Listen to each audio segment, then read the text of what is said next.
What's going on, everybody? Welcome back to another Excel tutorial. Today we'll be looking at conditional formatting.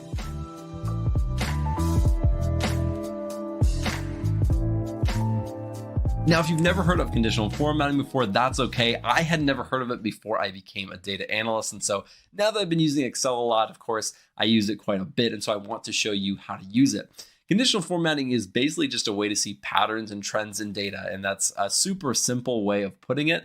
But it's very easy to use. And so hopefully I can show you how to use it really easily in a lot of the things that I use the most and some of the things that I use it for, so that you can also know how to use conditional formatting. Now, before we jump into the tutorial, I want to give a huge shout out to the sponsor of this Excel series, and that is Udemy. You guys know by now that I absolutely love Udemy. I've been using them for years, and I've taken literally hundreds of courses on Udemy, and I've learned so much, especially when I was first starting out as a data analyst. I learned a lot through their Excel courses on Udemy. And so I have actually put the ones that I really like and I have taken and enjoyed and think you would as well in the description. So if you want to take those, be sure to check those out. Again, huge shout out to Udemy for sponsoring this series. Now, without further ado, let's jump onto my screen and get started with the tutorial. All right, so let's jump right into it. On this home tab right here, if we go all the way over to the right, there is conditional formatting, and the description that it gives us is easily spot trends and patterns in your data using bars, colors, and icons to visually highlight important values. And that is exactly how I would have defined it. Really good job, Microsoft. Exactly how I would have done it. So what you'll see right away is nothing too complex. So we have some highlight cell rules. We have some top bottom rules, data bars, color scales, icon sets, and then at the bottom, we can create a rule, we can clear the rule, and we can manage our rules. So if you create a rule, then you can manage it. So we're going to start with these icon sets, and I'm going to show you how to use those, and we'll work our way to the top, and then I'll show you how to create some rules yourself and how that all works. So let's start off with the icon sets. I'm going to go over here to sales.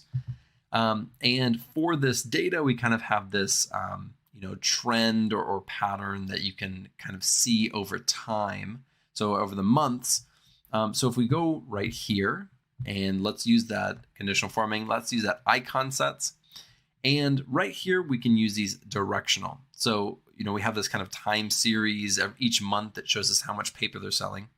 And if we do this right here, it's going to show us if it's kind of average, or if it's below average, or if it's above average, or if it's going up. So at a really quick glance, you can kind of see the pattern of this data set. It's kind of going mostly yellow and red. There's only 2 months where it's going up significantly.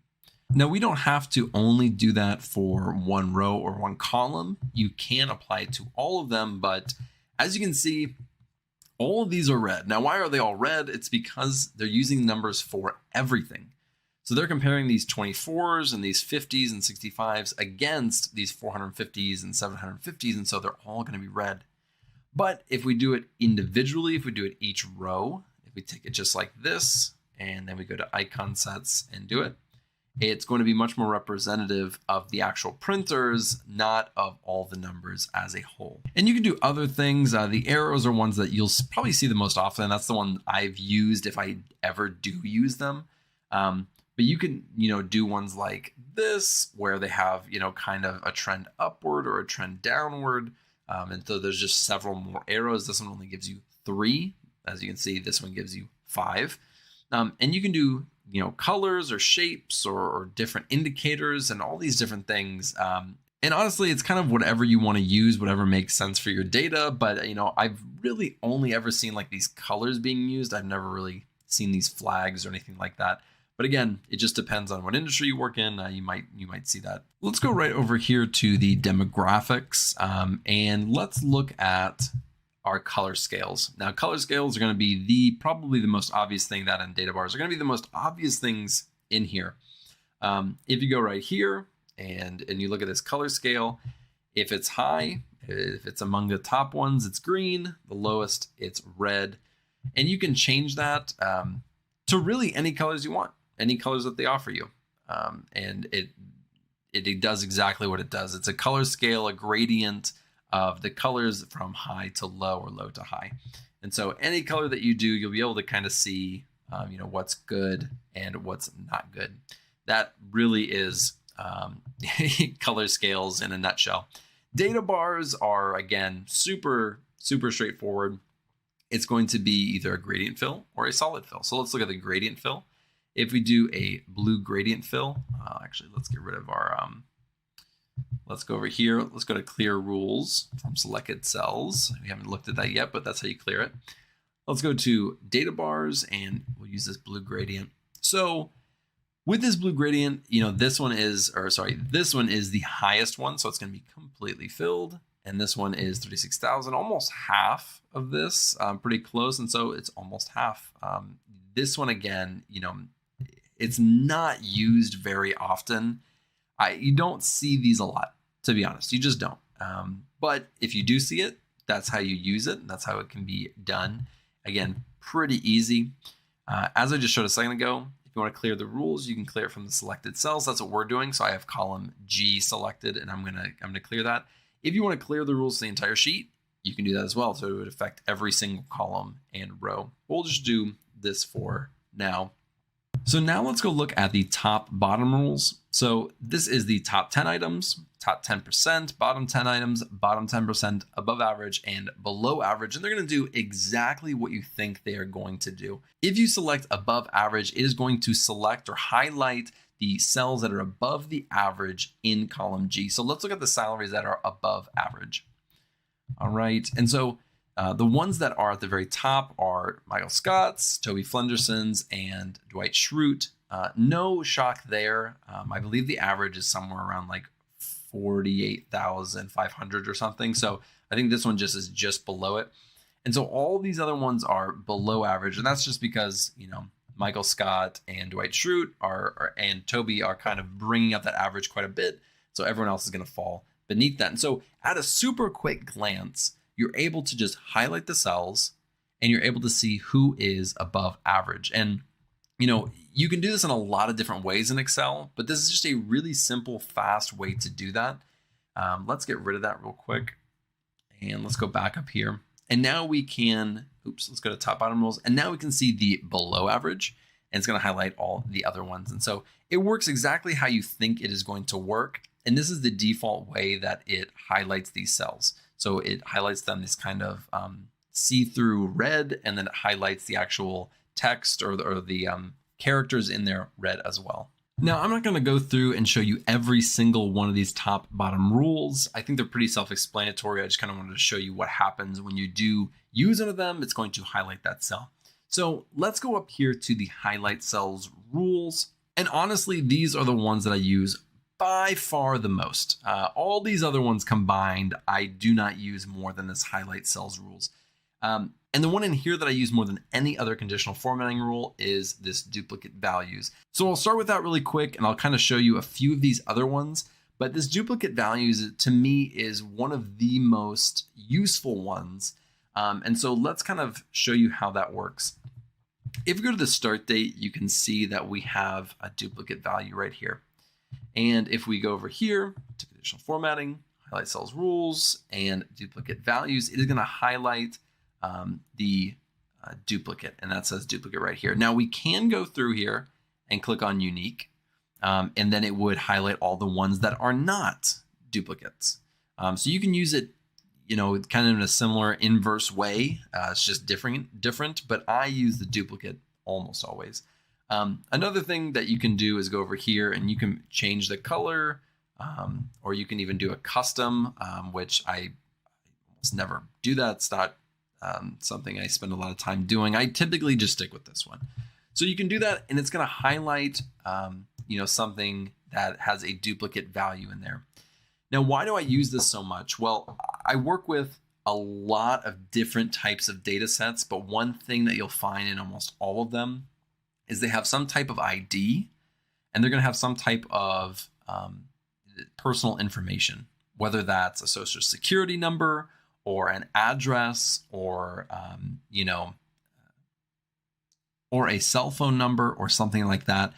There is going to be data that is going to identify that person. Now, I work a lot with pharmaceutical data, a lot with pharmacy data, as well as healthcare data. So like names,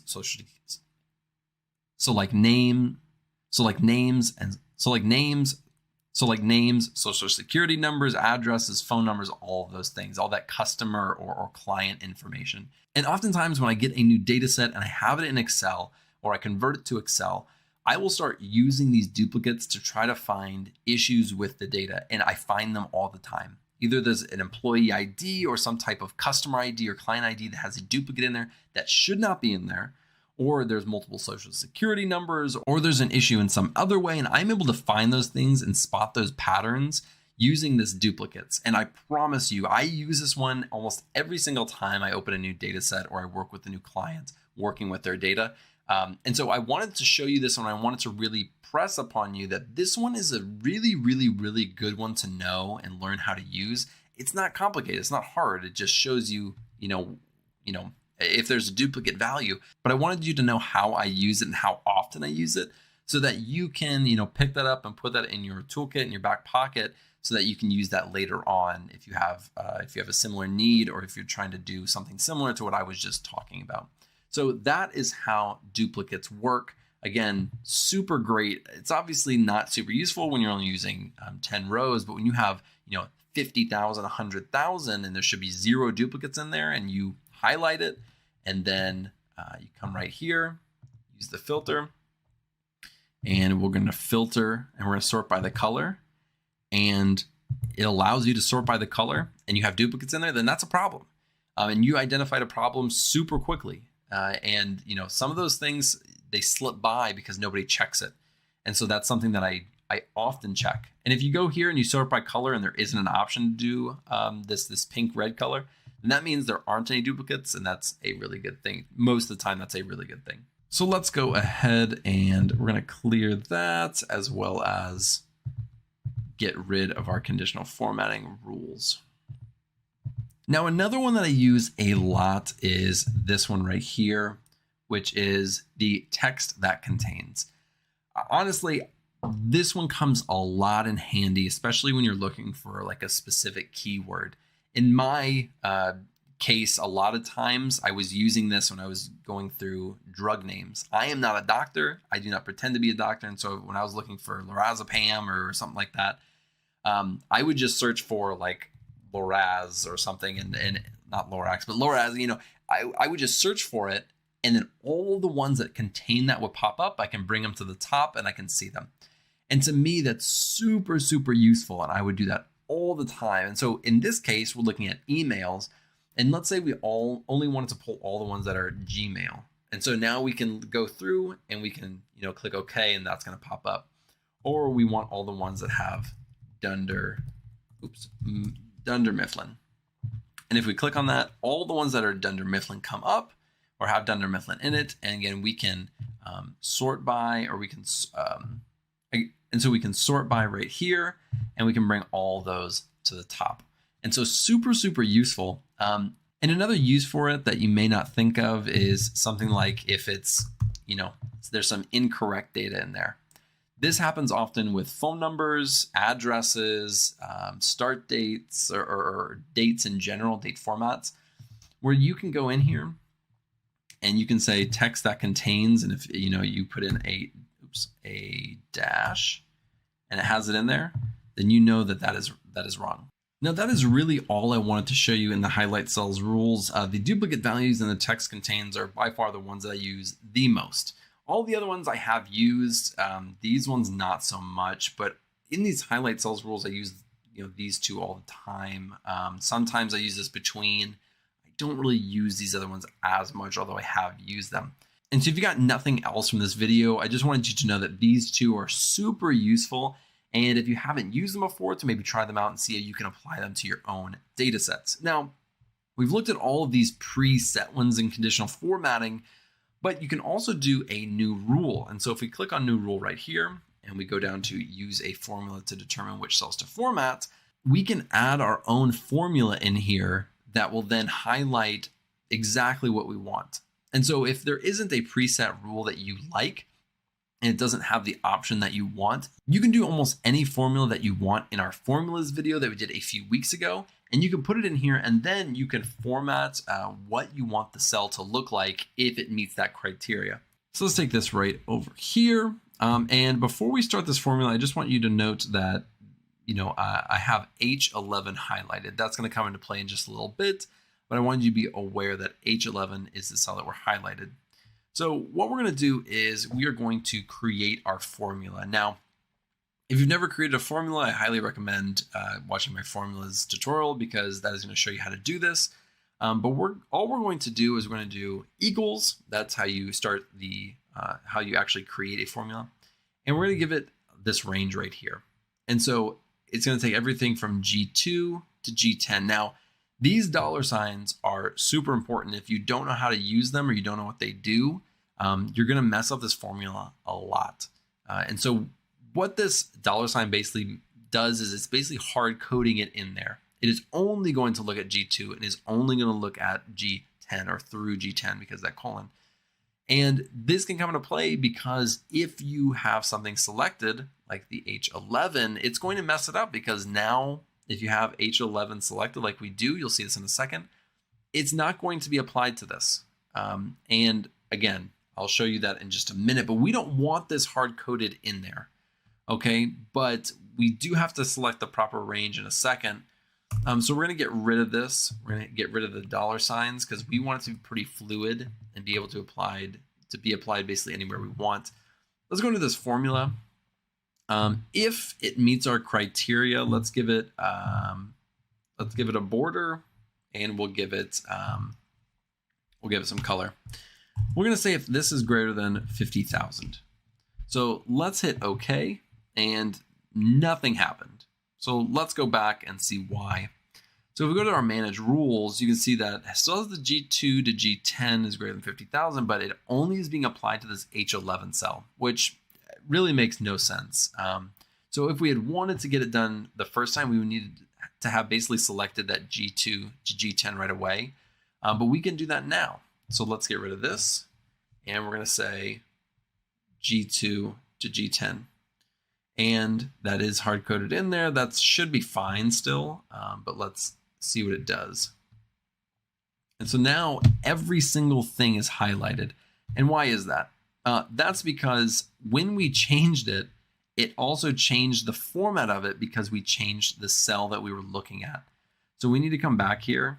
And that's why, again, you want to do this the right way the first time. We're going to come back here and we're going to give it this range. And we're going to get rid of these dollar signs. And now we're going to hit OK. And so now it's being applied G2 to G10 and G2 to G10, and we'll keep it like that. And we'll apply it, and now it works properly. So now everything that's above 50,000 is being highlighted. Again, if that was confusing, it is confusing. It genuinely is. And so if you wanted to do this right the first time without having to make a bunch of changes, you'd want to highlight these before you start. And then you want to go in and create the rule. And we'll do this really quick just to kind of show you what I'm talking about. We'll say equals. We'll give it this range. Get rid of these real quick, because again, I don't want this hard-coded in there. It will ruin our formula. And then we'll say greater than 30. And we'll give it this nice green. And so now if they're over the age of 30, it will be highlighted, and we didn't have to go back and change anything. We didn't have to go back and fix anything like we did in the first one. That was all for demonstration purposes. But again, you need to really be aware of that. That is something that I think almost everybody's going to mess up at some point. If you don't already know about it, then you definitely are going to make that mistake. Now, if we come over here in this area, we go to our manage rules, and not just the current selection, but this whole worksheet, then you can see that we have these two formulas. Now you can go in and edit any of these by double clicking or clicking on it and then hitting edit rule. You can also delete these rules or duplicate these rules. I just wanted to show you what you are able to do with them. But if we go ahead and we get rid of this, so let's say we delete that rule and we hit apply, the rule is going to go away. That's that. I mean, it's as simple as that. So that is how you can create your own rule. I want to be, again, very specific in the fact that that is a confusing piece. And if you mess that up, you're going to be, fixing a bunch of different stuff and not understanding why your rule is not working properly. It's just because it's confusing. Those dollar signs are really important to watch out for. And that is all there is to it with conditional formatting. Again, conditional formatting is, it's not anything super confusing. We've looked at more complicated things, but it's a really, really useful tool to use to look at these patterns and trends super quickly and to find these outliers or these specific values that you're looking for very quickly. And if you're looking at just thousands and tens of thousands or hundreds of thousands of rows, this is one of the fastest ways to find these things without having to kind of wait and filter and use these filters right here. Because again, this can just take forever. And so if you haven't, or if you've never worked with a ton of data and tried to use this before, it can take honestly like 10 minutes for something simple that you could do with conditional formatting in like 10 seconds. So definitely something to mess with and use when you are working with your own data sets. I hope this was helpful. I mean, honestly, I use this all the time. So, I hope that somebody out there can use this for their own work that they're currently using. Thank you guys so much for watching. I really appreciate it. Again, huge shout out to Udemy for sponsoring this Excel series. If you like this video, be sure to like and subscribe below. I'll see you in the next video.